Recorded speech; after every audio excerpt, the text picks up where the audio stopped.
سورہ آل عمران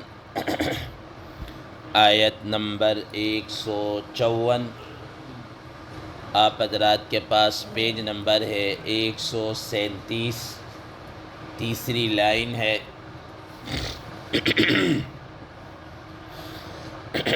اعوذ باللہ من الشیطان الرجیم، بسم اللہ الرحمن الرحیم۔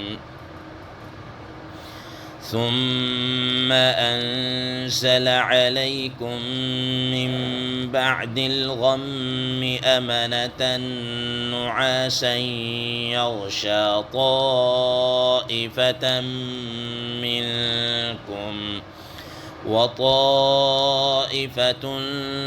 قد أهمتهم أنفسهم يظنون بالله غير الحق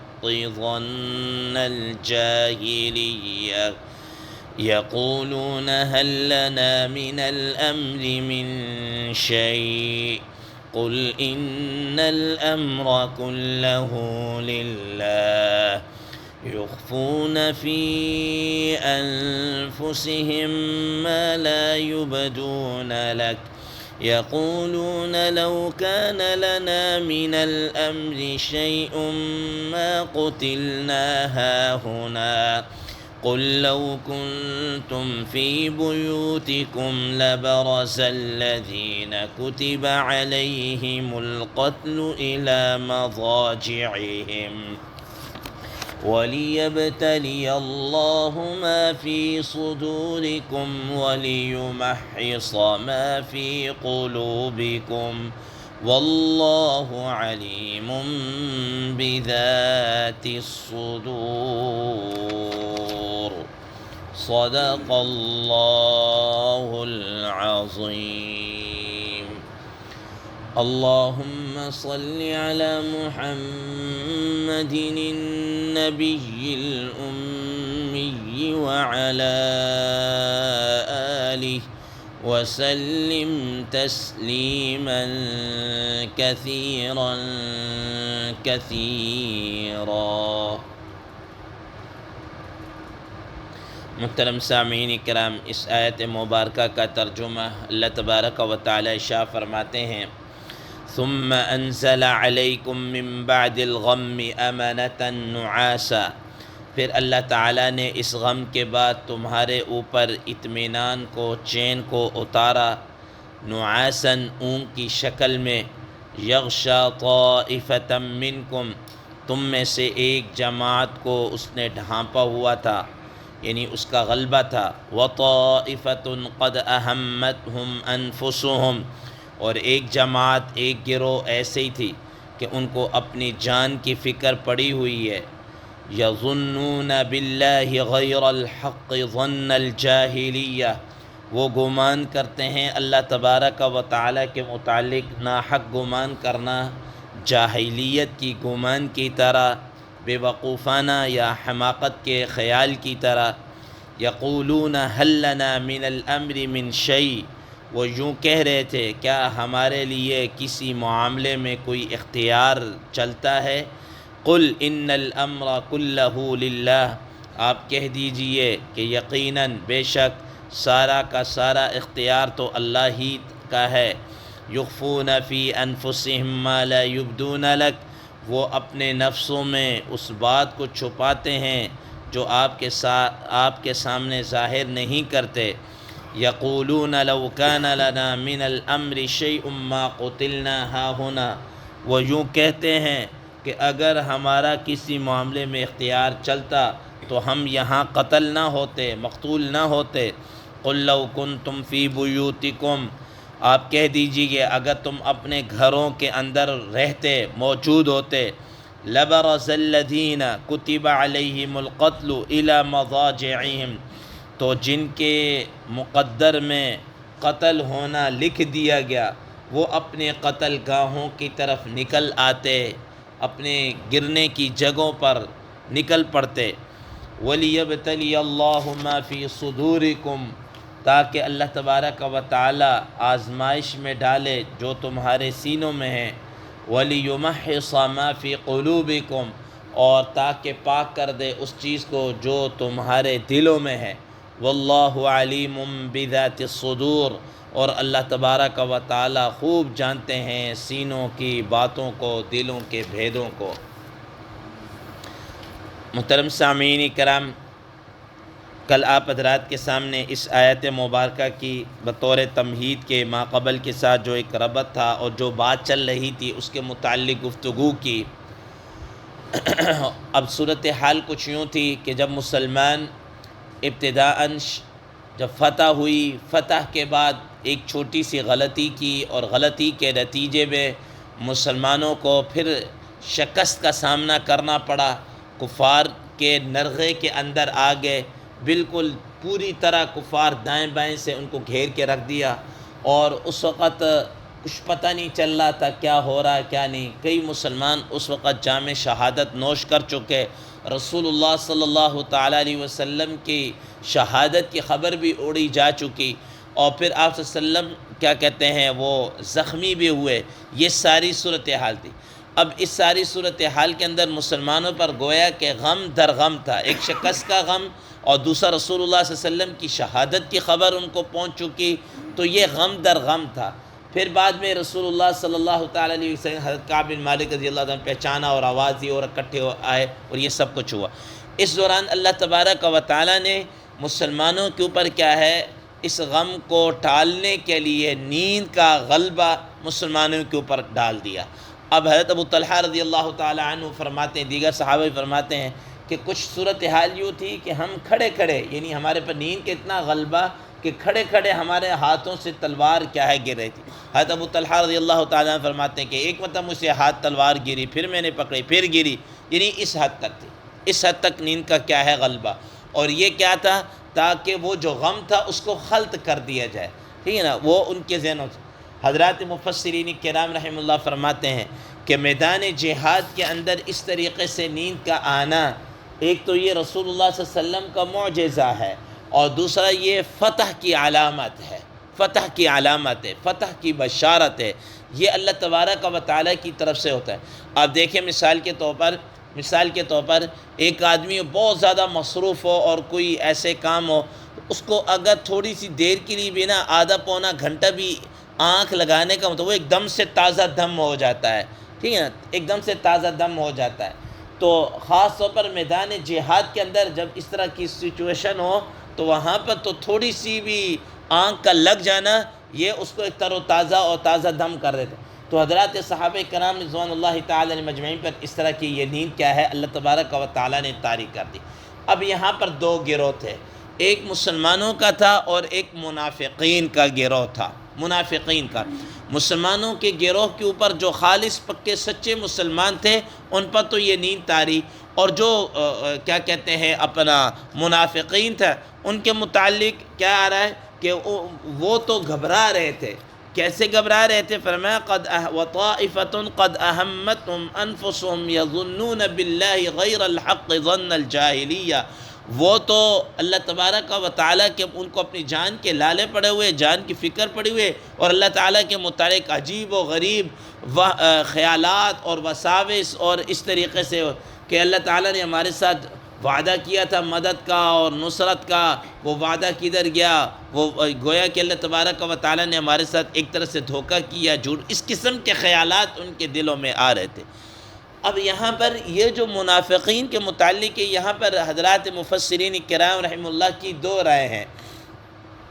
ایک رائے تو یہ ہے کہ جس وقت مسلمانوں کے اندر ایک جب آ رہے تھے اور 300 منافق الگ سے ہو گئے تو فرمایا کہ وہ تو پکے ٹھکے منافق تھے، وہ الگ ہو گئے. باقی پھر بھی کچھ ایسے تھے جن کے اندر تھوڑا بہت ایمان کی اس طرح کی پختگی نہیں تھی جس طرح باقی حضرات صحابہ کرام رضوان اللہ تعالی علیہ مجمعین کی تھی. تو تھوڑا سا منافقین کی طرف بھی جھکاؤ تھا، یا اس طریقے سے ان کے عادت. تو یہ ان کے متعلق یہ بتایا جا رہا ہے کہ ان کو یہ خیالات اور ان پر یہ نیند طاری نہیں ہوئی. اور دیگر بعد حضرات مفسرین کرام رحمہ اللہ کی جو خیال ہے وہ یہ ہے، وہ فرما رہے ہیں کہ یہ تو مسلمانوں کے اوپر تو یہ صورتحال تھی، لیکن وہ جو منافقین جو گھروں کے اندر رہ گئے، میدان سے پیچھے ہٹ گئے، اب ان کو اپنی جان کے لالے پڑ گئے کہ ہم تو اب گھروں میں، اب انہوں نے تو ان کو مار بھی دیا ہے اور ان کو شہید بھی کر دیا ہے، اب ہماری خیر نہیں ہے۔ گویا کہ وہ گھروں کے اندر پڑے پڑے ان کا خون خشک ہو رہا تھا کہ لے بھئی ان کو تو انہوں نے کر دیا، ان کے ساتھ اب ہمارے ساتھ بھی لگے ہاتھوں وہ دو دو ہاتھ کر کے جائیں گے۔ تو یہ ان کے ساتھ کیا فرما رہے ہیں کہ یہ معاملہ، بہرحال کوئی بھی ایک صورتحال ہو، منافقین کی جو اس وقت صورتحال تھی، ان کو اپنی جان کے لالے اور یہ اس طرح کے پڑے ہوئے تھے۔ اب وہ جو ان کے جو گمان اور خیالات تھے وہ کیا تھے، اس کو بھی اللہ تبارک و تعالی نے ذکر کیا، یقولون هل لنا من الامر من شیء، وہ کہتے تھے کہ ہمارے معاملے میں ہمارے لیے کچھ اختیار نہیں ہے، ہمارے معاملے میں کچھ اختیار نہیں ہے۔ حضرات مفسرین کرام رحمہ اللہ فرماتے ہیں کہ ان کا یہ جو کہنا تھا کہ ہمارے معاملے میں کوئی اختیار نہیں ہے، اس کو اللہ تعالیٰ نے تھوڑا سا آگے ایک دو ورڈ کے بعد مزید اس کو کیا کیا ہے، کھولا ہے، ان کے اس بغض کو اور ان کے اس سوچ کو کیا کیا ہے، کھولا ہے۔ ان کا تو پہلا یہ خیال تھا کہ یار وہ جو مدد تھی، وہ نصرت تھی، وہ کدھر گئی، وہ مدد اور وعدہ کدھر گیا۔ لیکن اللہ تبارک و تعالیٰ فرما رہے ہیں کہ ان کا یہ نہیں تھا کہ اللہ تعالیٰ کی مدد اور کیا گئی، بلکہ اصل کیا چیز تھی کہ یخفون فی انفسہم ما لا یبدون لک، کہ وہ اپنے دلوں کے اندر اصل کچھ اور کینہ، بغض اور اسلام کے متعلق جو تھا وہ اس کو چھپا رہے تھے، وہ آپ کے سامنے ظاہر نہیں کرنا چاہ رہے تھے، وہ آپ کے سامنے ظاہر کرنا نہیں چاہ رہے۔ وہ کیا چیز تھی، یقولون لو کان لنا من الامر شیء ما قتلنا ہاہنا، وہ اپنے دلوں کے اندر یہ بات چھپائے بیٹھے تھے۔ چونکہ آپ حضرات کو بتایا تھا کہ اس وقت جب رسول اللہ صلی اللہ علیہ وسلم نے فرمایا کہ دشمن آ گیا، ہم مشورہ کیا کہ ہم ادھر لڑائی کریں مدینہ منورہ کے اندر رہ کر ان کا کریں، یا مدینہ سے باہر نکل کر ہم کریں، ٹھیک ہے، تو ان کا مقابلہ کریں۔ تو کچھ لوگوں کا خیال تھا کہ مدینہ منورہ کے اندر رہ کر کیا جائے، اور رسول اللہ صلی اللہ علیہ وسلم کی اپنی ذاتی خواہش بھی یہی تھی، ٹھیک ہے نا، اور اکثریت کی اور بعض کی یا کچھ اس طرح کے خیال تھا کہ باہر نکل کر کرنا چاہیے، باہر نکل کر کیا ہے، ہمیں لڑنا چاہیے ان کے ساتھ۔ تو یہ کہہ رہے تھے کہ ہم نے تو پہلے کہا تھا کہ مدینہ منورہ کے اندر رہ کر کیا ہے، ہمیں ان کا دفاع کرنا چاہیے اور لڑائی کرنی چاہیے، انہوں نے ہماری بات نہیں مانی نا، اور یہ باہر کیا ہے نکل کر چلے گئے اور وہاں پر کیا ہو گئے، قتل ہو گئے۔ اگر یہ ادھر ہوتے تو یہ قتل نہ ہوتے اور یوں اتنا نقصان نہ ہوتا، نہ جانی نقصان ہوتا، لوگ بھی اتنے زیادہ مر گئے اور وہ مال غنیمت بھی کیا ہے ہمارے ہاتھ سے نکل گیا، اور یہ ساری چیزیں۔ تو اللہ تبارک و تعالیٰ فرما رہے ہیں پیغمبر صلی اللہ تعالیٰ علیہ وسلم، یہ در حقیقت اپنے دلوں کے اندر اس قسم کی جو اسلام کے خلاف جو ان کی ایک سازش اور کینہ اور بغض تھا، وہ اس کو کیا کر رہے تھے، اپنے دلوں کے اندر چھپا رہے تھے، جو کہ آپ کے سامنے ظاہر نہیں کر رہے۔ حالانکہ اللہ تبارک و تعالیٰ اس چیز کو کیا جانتے ہیں، خوب جانتے ہیں۔ اللہ تبارک و تعالیٰ فرما رہے ہیں کہ دیکھو قل ان الامر کلہ للہ، یہ سارے کے سارے معاملات تو اللہ کے اختیار میں ہیں۔ دیکھیں یہ تقدیر کے اندر لکھا ہوا تھا، اور جو تقدیر کے اندر لکھا ہوا وہ ٹل نہیں سکتا، وہ ہو کر رہے گا۔ ہم نے بچپن کے اندر سے ایک ایمان مفصل اور ایمان مجمل ہم کیا ہے پڑھتے آ رہے ہیں کہ آمنت باللہ و ملائکتی و کتبی و رسلی والیوم الآخر والقدر خیری و شری من اللہ تعالی والبعث بعد الموت، کہ ہم فرشتوں پر اور ان چیزوں پر سب پر ایمان لے کر آئے، اور اس کے ساتھ ساتھ یہ کیا ہے کہ ہم اچھی یا بری تقدیر جو کہ من جانب اللہ، ہم اس پر بھی کیا رکھتے ہیں، ایمان رکھتے ہیں۔ تو اللہ تبارک و تعالیٰ گویا فرما رہے ہیں کہ یہ تو من جانب اللہ، یہ تقدیر ہے، یہ تو اللہ تعالیٰ کے اختیار میں ہے، ٹھیک ہے نا، کس کو کیا کہتے ہیں موت دینی ہے نہیں دینی، کس کو تکلیف پہنچانی ہے نہیں پہنچانی، یہ اللہ تبارک و تعالیٰ کے قضاء و قدر کے فیصلے ہیں، جس کو وہ کیا جانتا ہے، خوب جانتا ہے۔ اللہ تبارک و تعالیٰ فرما رہے ہیں کہ اگر تمہارا یہ کہنا کہ ہم مدینہ منورہ کے اندر رہتے اور یوں قتل نہ ہوتے اور یوں نہ ہوتا، ایسا نہ ہوتا،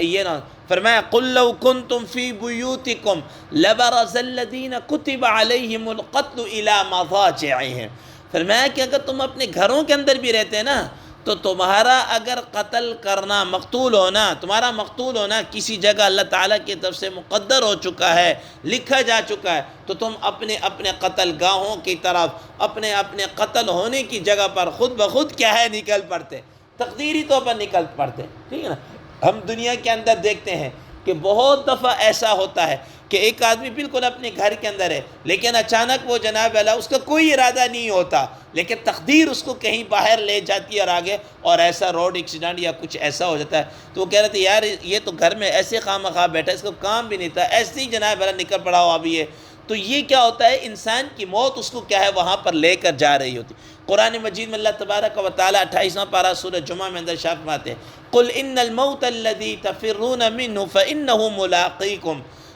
کہ یہ جو موت ہے نا جس سے تم بھاگ رہے ہو اس سے تمہیں مل کر رہے گی یہ تمہیں آ کر رہے گی اس سے بھاگ نہیں سکتے. ٹھیک ہے نا. تو پھر اللہ تبارک و تعالیٰ ایک اور فرماتا وَلِيَبْتَلِيَ اللَّهُ مَا فِي صُدُورِكُمْ وَلِيُمَحِّصَ مَا فِي قُلُوبِكُمْ. یہ ساری تکلیفیں اور یہ آزمائش یہ کس لیے تھی؟ اس وجہ سے تھی تاکہ تمہاری آزمائش ہو سکے کون اپنے ایمان کے اندر کھرا ہے اور کون کھوٹا ہے. کھرے اور کھوٹے کی پہچان ہو جائے کھرا کھوٹے سے کیا ہو جائے الگ ہو جائے. یہ تو اللہ تبارک و تعالیٰ نے ایک آزمائش تھی پہچان کرنی تھی الگ الگ کرنا تھا کھرے اور کھوٹے کو الگ الگ کرنا تھا. تو اسی فرمایا وَلِيُمَحِّصَ مَا فِي صُدُورِ